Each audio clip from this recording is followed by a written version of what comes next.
Hello and welcome to Autistic Radio, which is sponsored by coldpack.co.uk.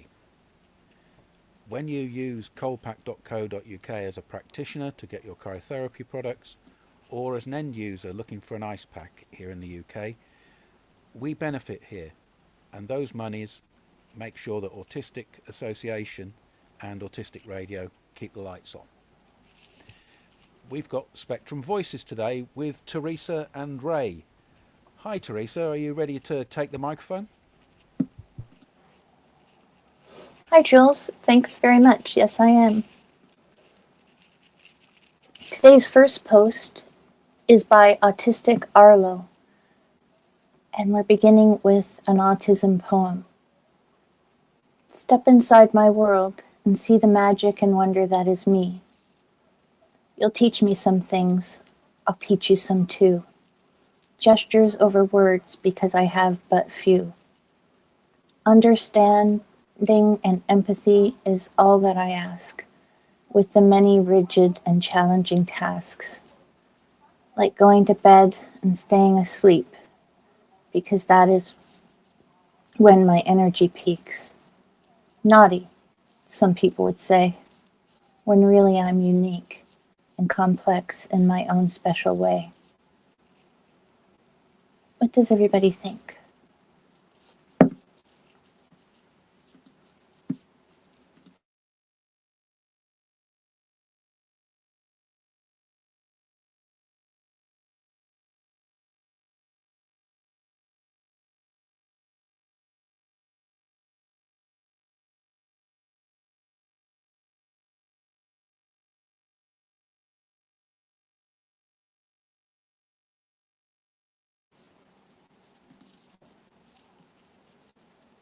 The poster is by Autistic Arlo, who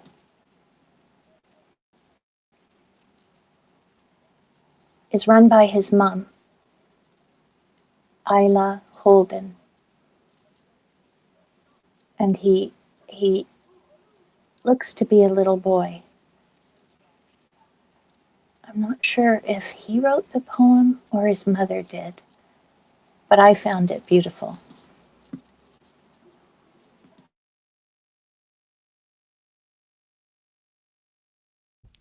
Yeah, you know, that came to my mind as well. It immediately made me wonder if the account was an advocate writing a poem on behalf of their son, or an advocate writing or being involved with their son, or an advocate who was just taking something that their son had produced spontaneously and using it to get his voice out there. And then I went into all kinds of thoughts about valuing those things. And I've come to the conclusion, I think, that all of those are lovely and valid, because the words do express something that is true and honest. And I think even those of us who communicate with words can interpret for ourselves some of the frustration in what Arlo is saying there, or the poem includes.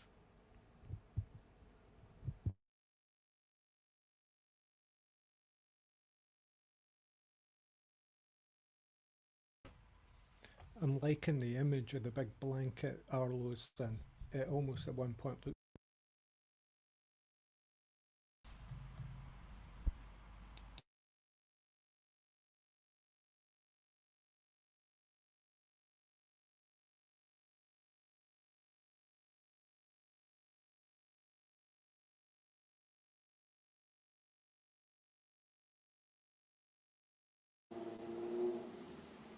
Ray, did you get cut off at the end there?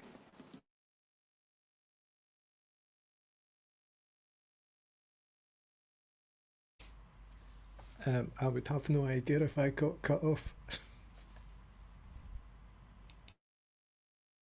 Do you want to try that again just in case? And we can edit.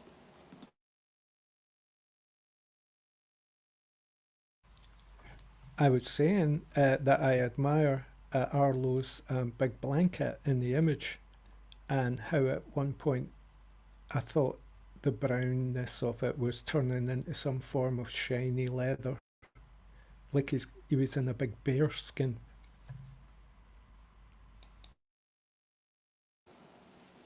On that same note, I was looking at the image with what is the blanket, and I thought the shiny part was sort of a saddle on a horse.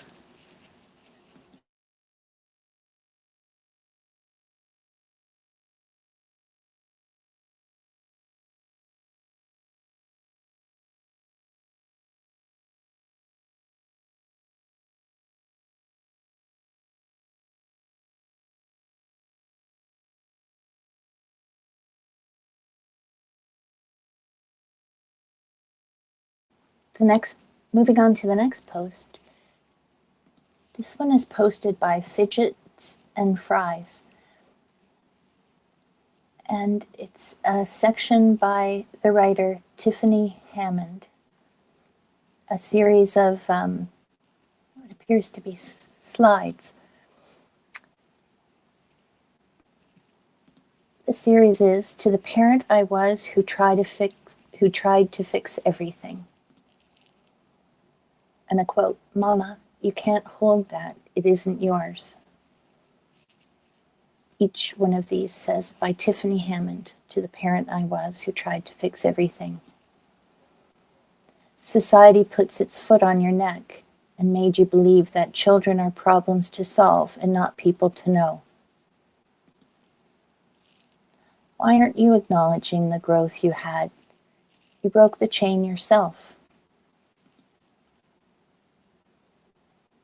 You thought you had to fix everything because the world told you that everything was broken, including you and your son.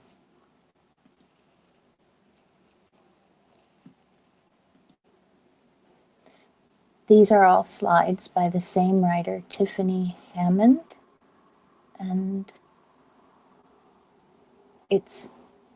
she introduces it as letter number 2 in my parent series, Letters to the Parent I Was. I am just spending time chasing memories, giving honor and praise and forgiveness to the parent I used to be.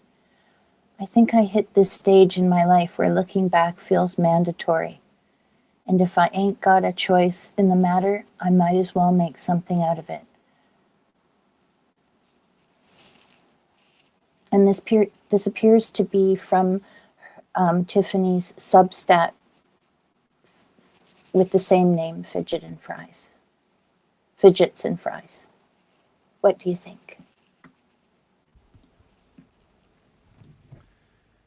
I think we have something really heartfelt here.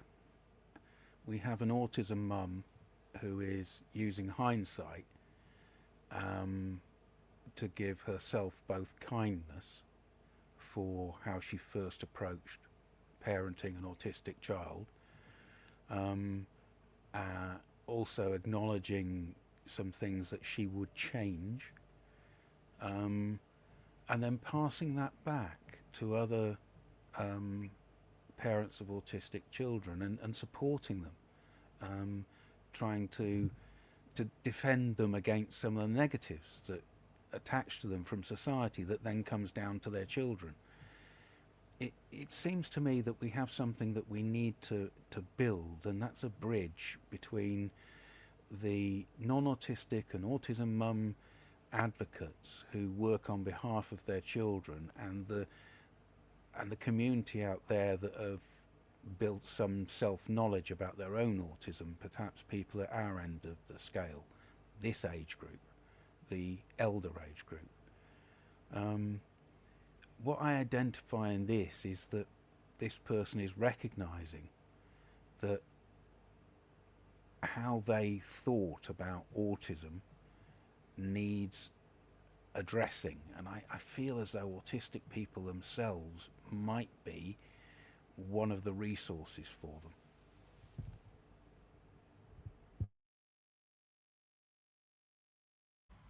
them. I'm kind of noting on screen that this post had a introductory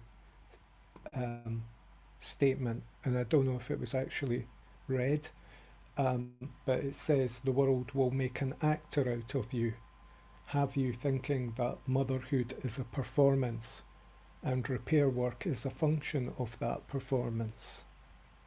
It was amazing to have this read out because I was reading this earlier today in preparation, and it wasn't meaning much to me. But to hear it read by Teresa tonight, it suddenly kind of hit me, yeah, that sometimes it's good to hear something in someone else's voice.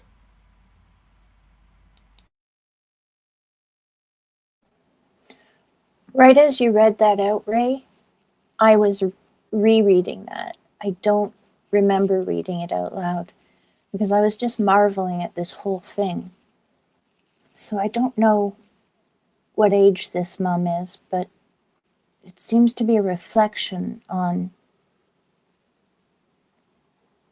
or at least a reflection on an earlier stage in her parenting of her, I'm presuming, autistic child.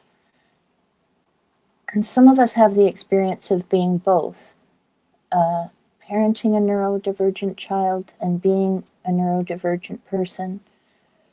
Most of us have the experience of, being the parent of a mother. But that's so interesting that at some point, the point she was parenting, that she felt she was on a stage and that motherhood was a performance. And I'm not sure if she means the repair work is a function of that performance, meaning repairing her parenting or repairing her child, or that either one of them needs repairing. But I understand the feeling that you can feel like you're on a stage as a mother. But also, kind of in a meta way, she is on a stage right now because she's got a Substack and a Facebook and some other forms of media, which are good because she's sharing something pretty profound here.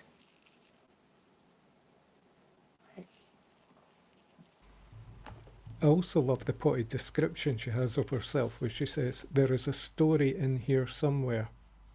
And also the past tense she uses of speaking to the parent she was. Yeah, I look at that, the world will make an actor out of you. Have you thinking that motherhood is a performance and that repair work is a function of that performance? I see that as the whole societal pressure, so society's pressure on parents to conform. So the world makes an actor out of you and you're conforming to this unrealistic ideal version of motherhood, parenthood, the whole thing, and it's coming up to a performatory scale on all kinds of levels, and that it's embedded within that repairing children, fixing yourself and fixing children is the main function of what performing and conforming is about. And she's releasing this idea that we should be imposing on our children societal standards as a group, as acting and a performance, and saying that we should actually be nurturing their individuality, and that's a huge step to be moving from one version of, that's a real change in somebody.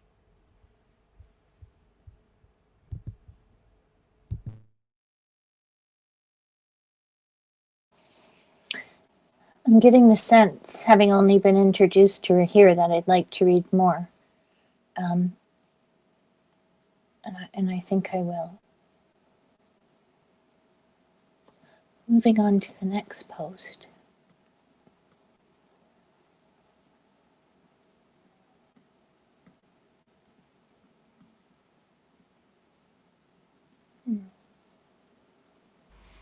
I'm sorry, I can't find it.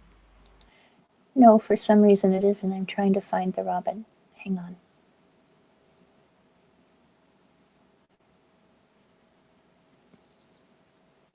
We might have to edit this part out because I'm... Okay, I found it. Hang on.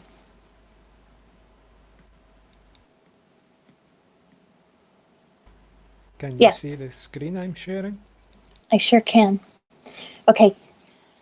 The next post is by Sophie James. And in it, there's a picture of a robin on the branch of a tree in the springtime. Am I not autistic because I make eye contact? This is something I was once told by a pastoral teacher in my college, and it really bothered me. Eye contact isn't as simple as people think, and how could she know I wasn't just masking it? It made me think a lot. Some autistic people avoid it completely. Some force themselves to do it. Some have learned to get it right, in quotations, get it right over time. Some can do it themselves, but it still feels uncomfortable. I don't think I've ever thought about eye contact growing up, but I recognize that when I'm speaking to someone, I usually will look away into my own world and be very expressive. I don't really look at anything other than what I'm trying to articulate from my brain. My eyes just kind of dart everywhere whilst I'm speaking. But when I'm listening to someone and I recognize they want to feel heard, I will try to make sure I'm looking. In serious circumstances, like a job interview or a personal moment, I know I'll make eye contact. For me personally, though, I prefer being more active when talking to somebody, going for a walk, or fiddling with something, or having something in particular to focus on. Usually my eyes just go everywhere. I mean, I literally couldn't tell you who makes eye contact or not in my life, so maybe that's a sign. Crying laughy emoji.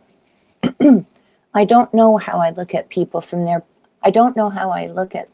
their perspective, and if I imagine it, my whole head may be turned away in general conversation. Hands out, speaking loud, and looking somewhere else, making these faces. Breathing emoji with an awe expression, and really smiling, laughing emoji. Sometimes it feels like I'm thinking out loud or speaking with myself, but I know someone's there listening.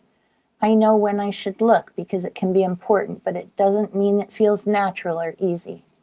I can make eye contact and still be autistic, just like you can speak, work, socialize, or cope is in quotations. Autism doesn't have one look, and a single moment doesn't define someone's entire experience. If you've ever questioned yourselves because you don't fit the stereotypes, you're not alone. Heart emoji. What does everybody think?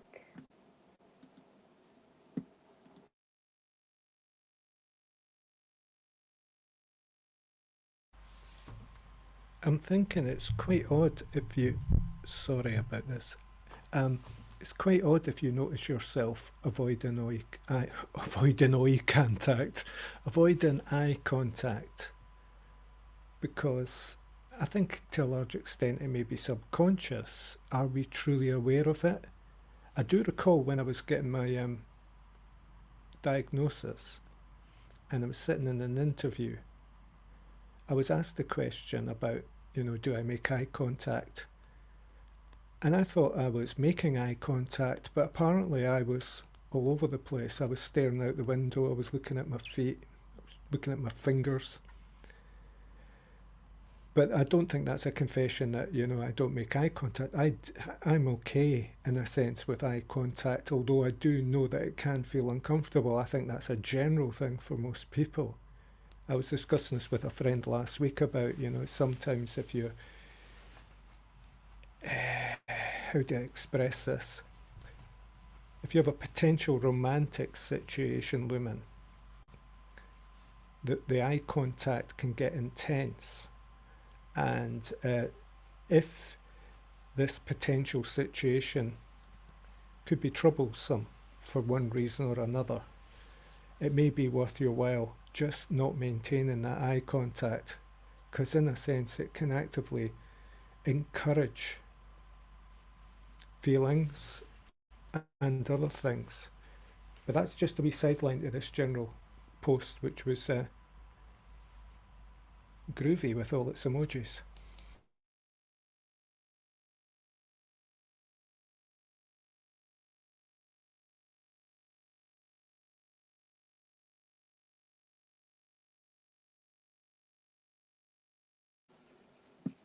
I would say when reading it aloud, first of all, I thought it was really good writing, and it really kind of escalated.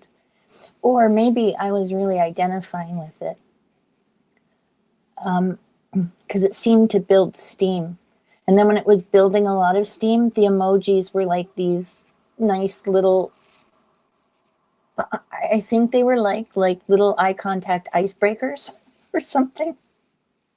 And I noticed that the poster, Sophie James, says that she is a neurodivergent woman and mentor navigating life one experience at a time.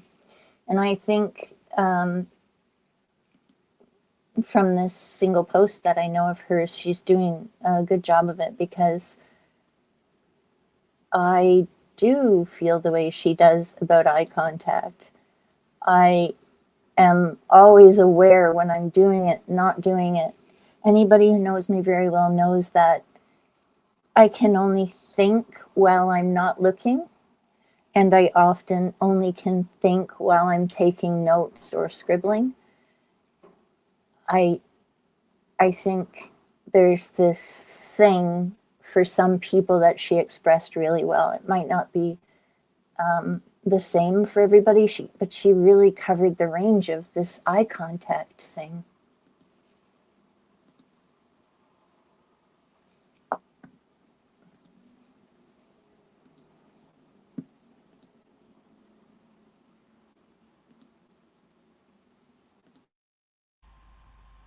It's wonderful that she used an image of a robin, you know, because I've been hearing them sing over the past couple of days, and it's just wonderful.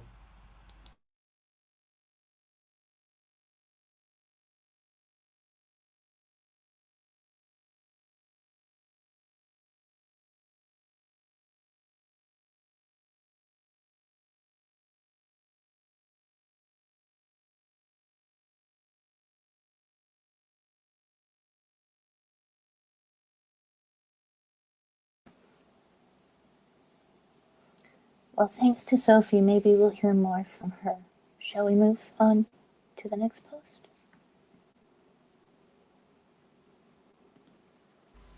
Yeah, I think this is a tricky one, Teresa. Yeah, it has a video.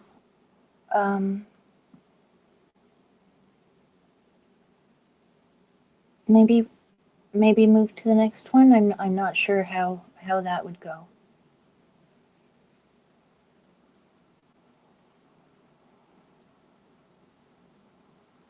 Can I suggest going to ADHD Lara?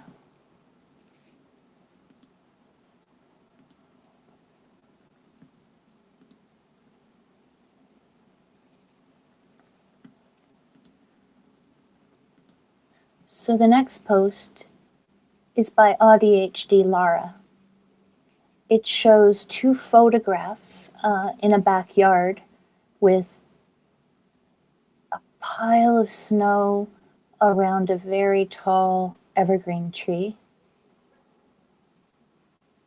And it says, 20th of March, 10:19 a.m. This is what the first day of spring looks like here, out my front and back door. Oh, and our roof is leaking. Sigh. I'm so over it. We all are. The thing is that as much as this frustrates me, it's low on the, quotes, things I'm losing sleep over list. It's been so interesting to see people's responses and reactions to our city being shut down for days. Many folks are still snowed in. City services are not operating at capacity, etc., etc. A lot of people are talking about how they're seeing community come together to help each other, etc., etc. And while that's true, well, I'd love to see it. What's also true is that this event has shone a big old spotlight on privilege. Some have the mobility and the means to navigate snow removal, getting to work, etc. Some don't. Some can't afford someone to come plow their driveway or shovel their walk if they can't do it themselves. Some don't have the means to take a cab to work or for groceries or to necessary medical appointments because buses aren't fully operational. Some don't have the support systems to lean on. Some are terrified of missing work for even a day for fear of repercussions or of not being able to pay bills. Some, like city plow operators, are having to work around the clock with little thanks. Some have had the tents and makeshift shelters they call home decimated by the weight of the snow. People are frustrated and worried and worn out and dysregulated, and you can't blame them. So as much as it's great to see people pulling together, it's not all rainbows and kumbaya. I think we need to be mindful of that now more than ever. It's easy to see things through a positive lens when you have the privilege of doing so. Not everyone does. What does everyone think?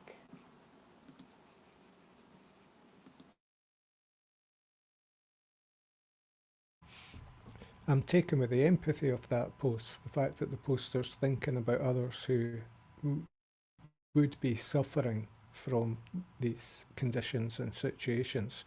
Romantic though they can be at times, photographs, yeah, but the real experience of, if you think about it, your connection with society, your interrelationships with the supply networks, to function as a human being in an urban environment, say, or even a rural, these things are high pressure. And this post really reiterates a rounded perspective on all this.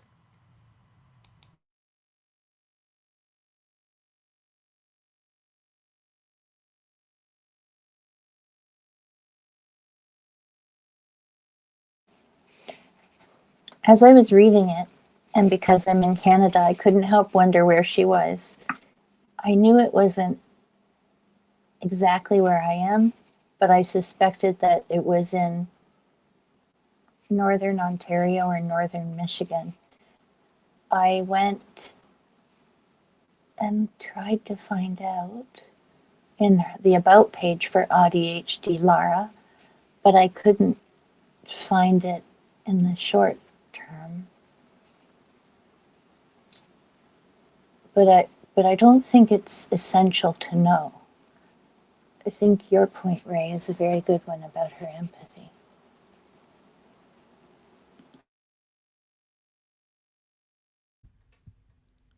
I think there's an interesting point about privilege that's happening at the moment in the world with the oil price increase. In my little privileged place in the Scottish borders here, the local fuel price has gone up maybe 10%. But in parts of the global majority south, people's ability to get LPG for their cooking stove or diesel to run a generator has changed their lives dramatically. We're looking at 200% increases or shortages and different governments putting in rationing. There's an enormous privilege that we all experience because of where we are in the world. Essentially, though, we are here to talk about autism.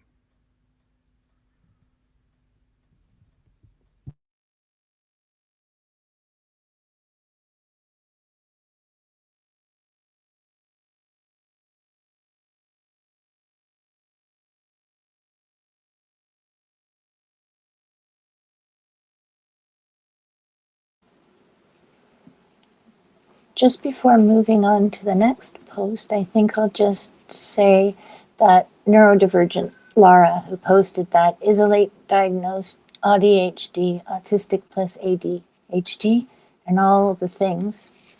Former teacher, former learner, accidental activist and advocate, parent and partner of multiply neurodivergent children, just trying to keep it together while everything is falling apart.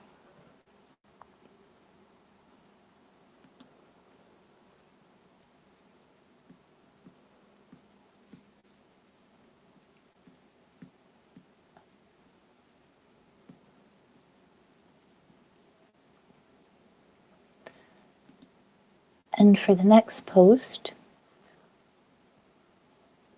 this post is by A Cup Full of Spoons. And there's a graphic image with a light blue background and a little cartoon of a brain lifting a very heavy barbell full of weights. I'll say that again. The next post is by A Cup Full of Spoons, and it's a graphic with a cartoon brain lifting a very heavy barbell of weights. As someone who no longer works a traditional job due to severe burnout, disability, and chronic illness, I hate when people I've just met ask, "What do you do for a living?" The next time this happens, I'm going to tell them that I fight for my life and see how they respond.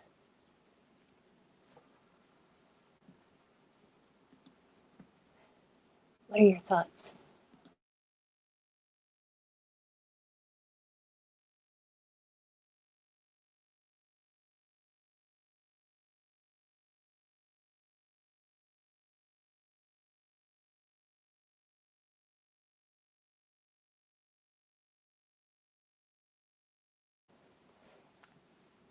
I'll tell you about the poster, A Cup Full of Spoons. They're a health and wellness website writer. They share informative and relatable content on their own lived experiences with chronic illness and disability, neurodivergence, and mental health. And they also share a special interest. They also share special interest content and poetry/art. So I think maybe this statement, the next time this happens, I'm going to tell them I fight for my life and see how they respond, is coming from a place of severe burnout from both their neurodivergence and their disability and their chronic illness, which seems like a lot of heavy weight to carry.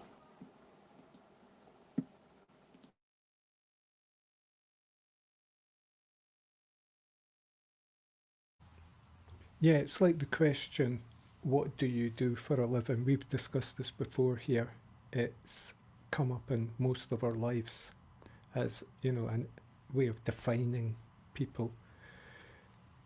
But I'm reflecting on it here that this person's possibly, being asked this because they don't or seem not to be employed.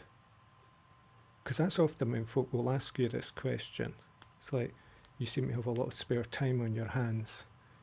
I see you during the day. You're at home a lot. What do you do for a living? And this is possibly a person who was, I'm assuming, liked working and due to chronic illness is unable to. And so they're facing one of the biggest jobs now, the biggest tasks in life, which is to stay healthy and to stay alive.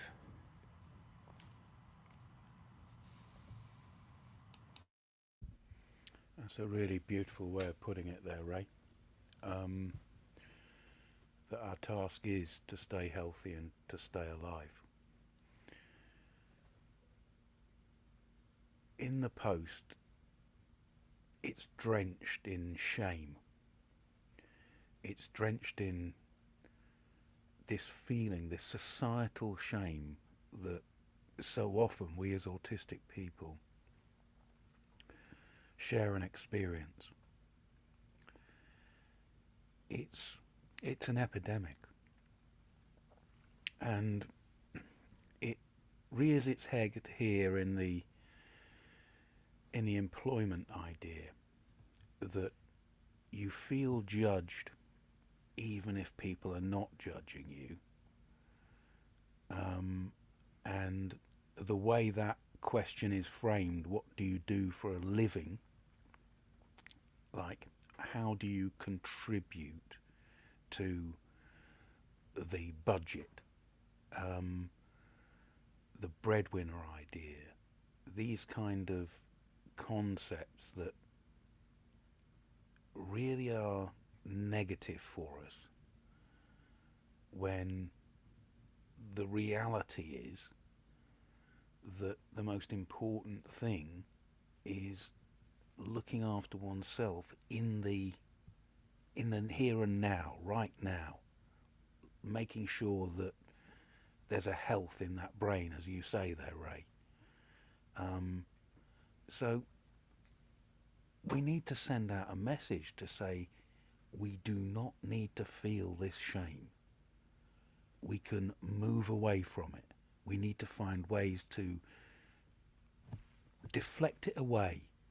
When you feel the people around you might be suggesting these things, build some kind of toughen up against it, because it's not helpful for us.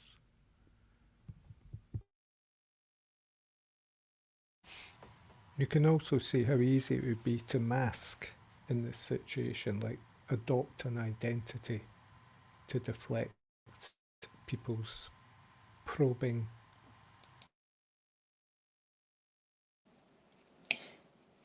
I also I agree wholeheartedly with what the poster says and what you're saying, Jules, about it. And I think it isn't necessary to have all three to be able to say this out loud. So the person is neurodivergent with ADHD. They have chronic illness and disability. You could have just one of those things. You could have none of those things and respond to a person asking you the very judgmental question, just let me ask, what do you do for a living? And as you get to our age, some of us here, we've got a lot of different friends maybe who are retired or retiring in that age range, and some of them are sort of retiring out loud in this sort of more superficial Facebook kind of way where, they're spending winters here and there or whatever it is they're doing. None of that's relevant. It's hard enough for people with autism to deal with small talk, and that very judgy kind of small talk questions. Just let me ask, what do you do for a living? Doesn't have a lot of place in the world, and certainly does lead to shame.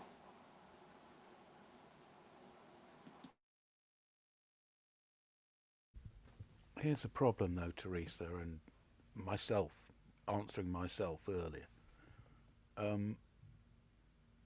Small talk includes a few basic questions, and they're all painful.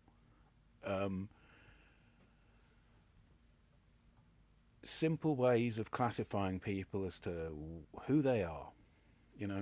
Where are you from? Where did you grow up? Which school did you go to? Have you got any kids? What do you do for a living? Who your parents are? All these kind of questions, and all of them are horrible questions with different endings that we're all sensitive to. People who are childless and care about that, and being asked if they have any children as a routine. if they're in a relationship, when they're quite happy not being in a relationship and having that pushed on them as a routine. So there is also a little bit of what the fuck do we expect? These are the questions that are perpetually asked in every society in the world, and have been for millennia. So, to some extent, it's up to us to have the answer in how we feel about it. You know how you say for millennia there? I was thinking as you said that, um, we probably weren't asking these questions because we already knew. We knew because we were in a community with people. We weren't estranged, we weren't alienated, we weren't disconnected. We knew what each other was doing. We were living with them. And that's why I focus on that word living in this inquiry. What do you do for a living? You know, and I put in the text there, are people really prepared to live with you? Or do they just want to mark you off and tick a few boxes and go, that's them sussed out?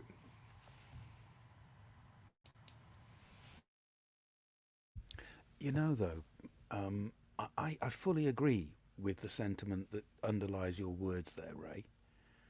But I also use these basic framework inquiries that go with our society, when getting to know people sometimes. Um, and if I don't, they volunteer all this information so that they volunteer whether to put them in the sheep, goats, or tiddlywinks category. Yeah, I just sort of fear it leads to judgment. That's exactly what it's intended for, to lead to judgment.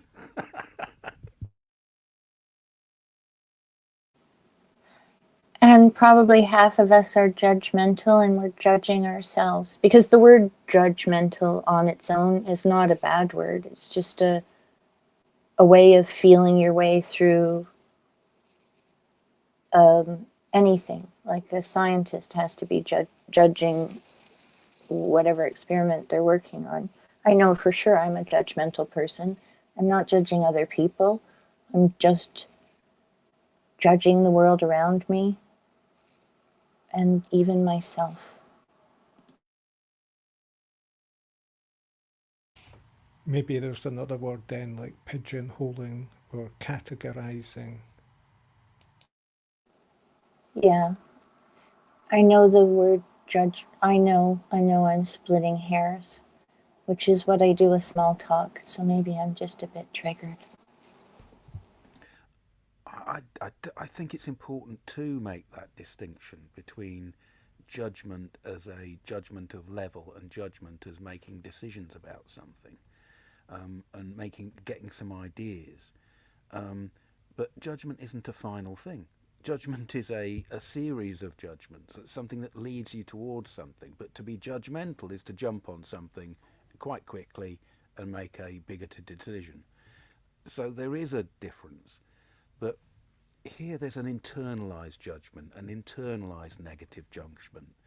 The person here is saying that they hate it when they have to deal with that question because they feel within that question is something that is criticizing them of their position at the moment. They are not working and they feel that when people ask them what they do for a living, that the immediate response must be to them that that's a bad thing, that they are looking after themselves. But if you take me for instance, if I asked that question of the person, their response wouldn't be leading me to make a judgmental idea that they should be out there working and not be looking after their health. It would be an opening to a conversation about their health, about autism, about my similar experience to them, and about how it's hurt me. So there's an internalized judgment here that is the reaction to being asked this personal question. Jules, would you actually ask that question of anyone? I think earlier you No, said you no, I do. wouldn't. You may, I wouldn't, mate. No, I don't think I would. It's really rare, unless somebody is itching for you to ask the question. No, I don't think so. It's not my part of the thing, but I don't have a problem with people asking it. what, they park outside your door in a Ferrari. What do you do for a living? Yeah, sorry for over talking you there, mate. Got a bit too enthusiastic. Just before moving on, I would say, well, if they were wearing a deer stalker and carrying a magnifying glass, I might. Okay. Moving on to the next post by the Autistic Advocate. Just being alive as a disabled person in this world is hard, all caps, especially when you're surrounded by stigma and that is soaked into your bones, shaping both your worldview and your self-view. This might be compounded because you may be multiply disabled or have intersections across different aspects of who you are that are more, less, or equally stigmatized dependent on what those intersections are. Then there is the fact that disabled people are forced into imperfect decisions and situations constantly, and we have no choice but to make or that we have no choice or to make. Sorry, I'm going to have to start that over. Then there is the fact that disabled people are forced into imperfect decisions and situations constantly that we have no choice but to make or be in. Often those contexts are dramatically life-changing. This brings massive and unavoidable stress and uncertainty. Those decisions and situations combined with that stigma often mean your levels of safety are dramatically reduced, which can be claustrophobic, confining, and deeply contributes to anxiety. For those of us with disabled children, there's an extra layer of this. Impossible systems, navigation through systems designed to be convoluted, complicated, inaccessible, and to create as many barriers as possible. Many of us now home educate, which brings a harsh mirror of experience and demand when normative pressures and future fears creep in, with the added loveliness of children with trauma from years of unmet needs thrown into the mix to add to our own. Those of us that unavoidably have kids in school are holding space for daily dysregulation or the intense holding together of things that you know will explode at some point, along with the constant cycle of hopes being dashed and promises being broken. We are also dealing with all of this with zero support from family, who often just provide rich levels of more demand, judgment, and expectations and extra work. Often with family members who put themselves at the center of the universe and assume all others orbit their needs. We're living against a backdrop of pandemics and war, suffering and heartache, and a constant wave of negative noise and assault from our governments, the media, a lot of professionals, even our neighbors. That just increasingly diminishes any form of safety you might have clawed back for yourself. Within this context, you are never, ever, ever, ever not going to drop a lot of balls. In fact, if any balls are caught at all, it's a miracle. Within this context, the idea that anyone wouldn't drop a ball is ridiculous and self-harming. Within all of this context, the idea that anyone wouldn't drop balls is a ridiculous and self-harming level of pressure to place on themselves.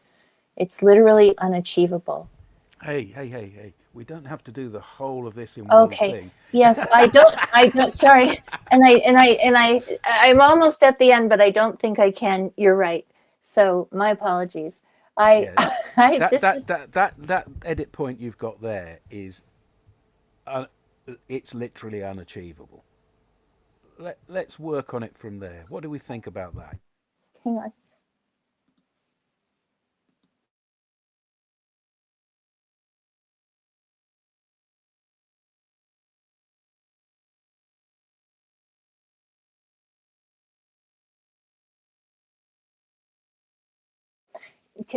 I know this is going to sound odd, and we might end up having to edit it out, but reading it I found difficult. It's a hard amount to read, not just in terms of the length of it, but the intensity of it.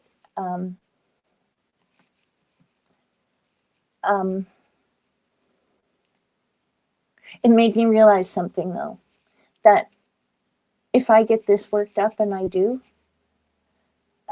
it can be a lot for other people. So it might take a minute for us to really understand it. It reminded me of when I do journaling. Every day I write the book. That's an Elvis Costello song.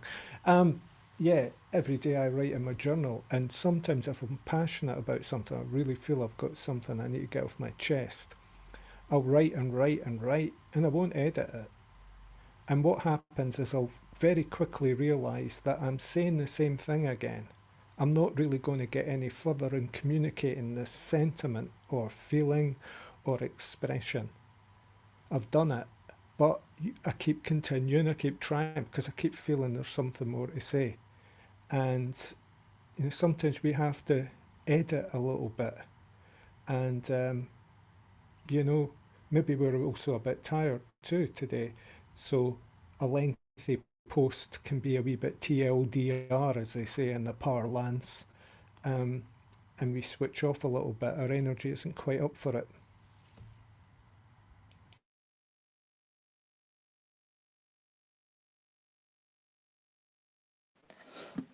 I'd like to tell you a little more about the Autistic Advocate, the author of the page. Kieran Rose is an autistic consultant, academic, researcher, author, trainer, and international speaker. So to me,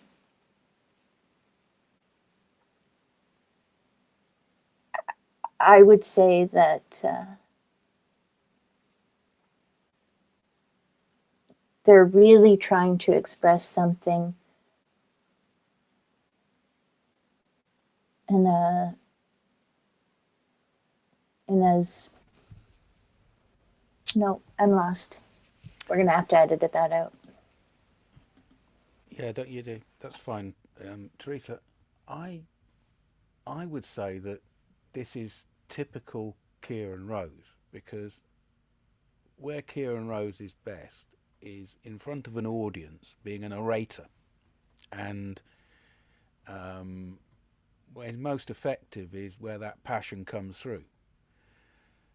And what we have is a building up, to a crescendo that you whip up a crowd, a rabble raising.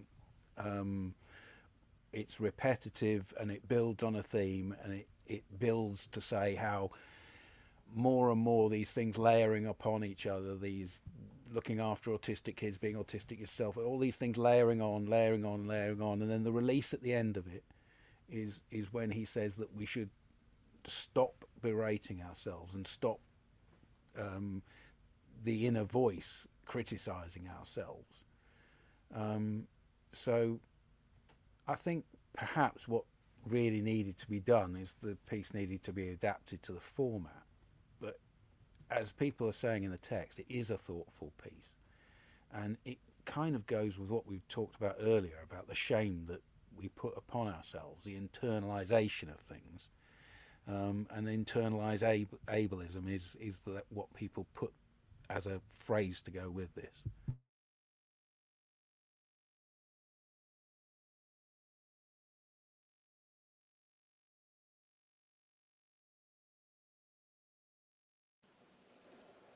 Perhaps I wasn't able, in the context of a Facebook post read aloud on a podcast, to be able to do it justice.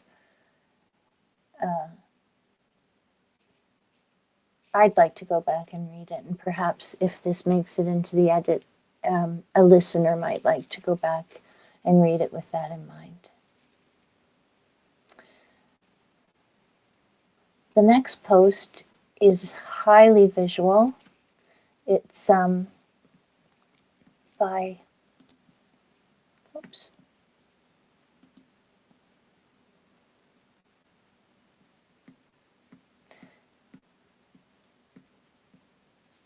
The next post is by Jordan James, the autistic photographer. It's a series of 7 beautiful, relaxing landscape photographs from New Zealand. Jordan James says, I haven't been posting that much anymore due to AI and politics taking over social media. All I ever wanted to do was share my photography and life experiences as a neurodivergent individual, and it seems like that's not enough anymore, as the algorithm no longer lets me reach anyone. With over 100,000 followers, I reach only 3% on a good day. I'll never stop posting.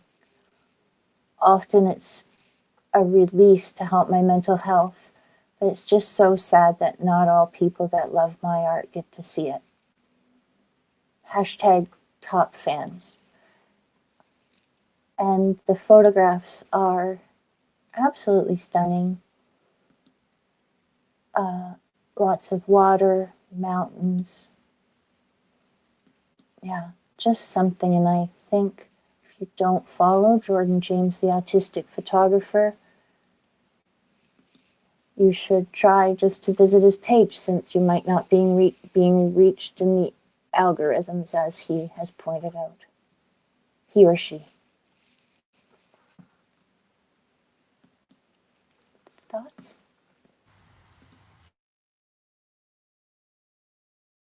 Google Maps, you can sometimes see images that people put up from their Google accounts.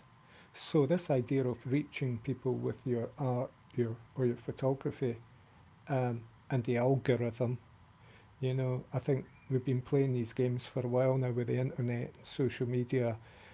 It promised so much. It gave it to us at times. There was a time when we felt it was going to be the great global village of contact. But now it's become just like an oversaturated high street. So, but if you look into the little nooks and crannies of the beast, you can still display things and make contact. And I've noticed this with Google Images sometimes. But I don't know how you maybe get your images onto a click away as you're browsing a street or a town or a country on Google Maps. Yeah, I think the interesting thing for me there is that for some time there was a bit of a spike in interest in autism, which meant um, the algorithm favoured a little content that. Oh, sorry, something's gone wrong. Sorry about that. Is it the hashtags that are working with the algorithm or not? I always thought it wasn't that. Well, there are various parts to it, but autism itself has gone through its flavour of the month, I think we're saying. Somebody with that amount of reach um, not getting impressions from his posts when they're engaging posts as well, because their photography really shows that all the discussions are elsewhere about other things. And that is a big change.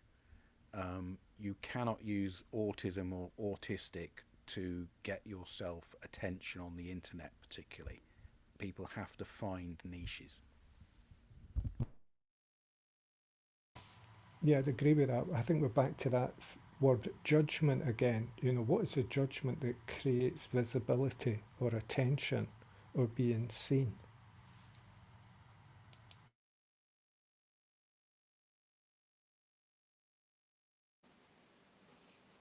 Yeah, that is too bad. Because I can see that a lot of not just talent, but hard work is going into Jordan James' Facebook page.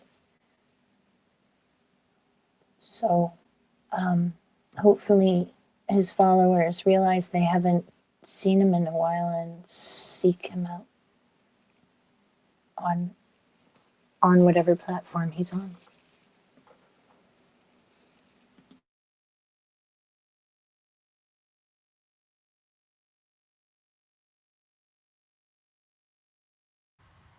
Yeah, he does have a groovy podcast. We're kind of getting near the hour now, aren't we?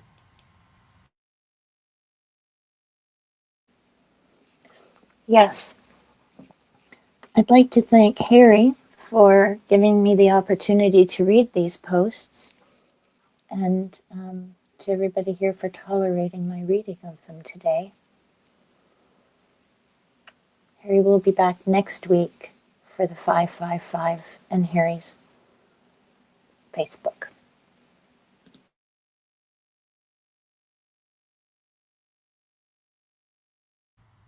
And the change in the clocks.